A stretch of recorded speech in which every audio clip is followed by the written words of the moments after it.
গোলাঘাটৰ 150 বছৰীয়া এজোপা গোলচ গছে লাভ কৰিলে চৰকাৰী স্বীকৃতি। আনন্দিত পৰিয়ালৰ লোক। বিগত বৰ্ষত গোলাঘাটত সামাজিক মাধ্যমত চৰ্চাৰ কেন্দ্ৰবিন্দু হৈ থকা এই গোলচ গছজোপা অৱশেষত লাভ কৰিলে চৰকাৰী স্বীকৃতি। অসম চৰকাৰৰ হেৰিটেজ ট্ৰিজ অৱ আছাম নামৰ গ্ৰন্থত এই গোলচ গছজোপাক ঐতিহাসিক গছৰ স্বীকৃতি প্ৰদান কৰে। অসমৰ বিভিন্ন জিলাৰ প্ৰায় 100জোপা গছক সামৰি চলোৱা এক অনুসন্ধানৰ পাছত গোলাঘাটৰ এই গোলচ গছজোপাক স্বীকৃতি দিয়ে।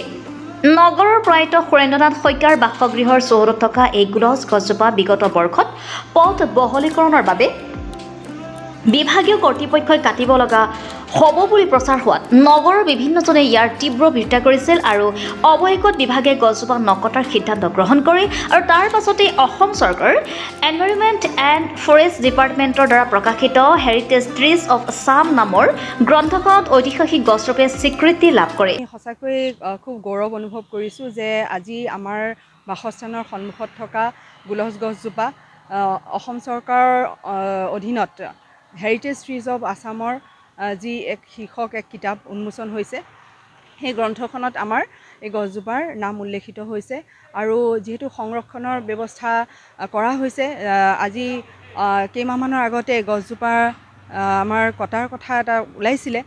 যিহেতু ৰাস্তা বহলীকৰণ হৈছিলে, সেইটো সময়ত কিছু অসুবিধা হ'ব বুলি আমাক সেইটো জাননী দিছিলে, আগতীয়াকৈ জাননী দিছিলে অৱশ্যে। কিন্তু এই ক্ষেত্ৰত আমি অলপ সচেতন হ'লোঁ, কাৰণ গছজোপাৰ লগত আমাৰ বহু ইম'শ্যনছ চেণ্টিমেণ্টছ জড়িত হৈ আছিল আৰু গছজোপা আপোনালোকে দেখিছে অকণমান শ্বেপটো বেলেগ ধৰণৰ, গুৰিটো এঠাইত আছে যদি আগডোখৰ বেলেগ ফালে আছে। খুব আটাই কয় গছজোপাৰ কথা অলপ সুকীয়া বুলি কয়।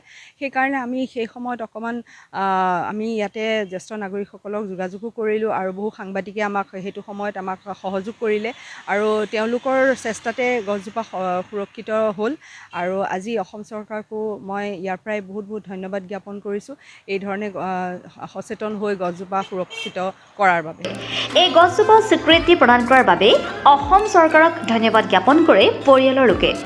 গোলাঘাটৰ পৰা চন্দন কৰ্মকাৰ ৰিপৰ্টাৰ লাইভ অসম।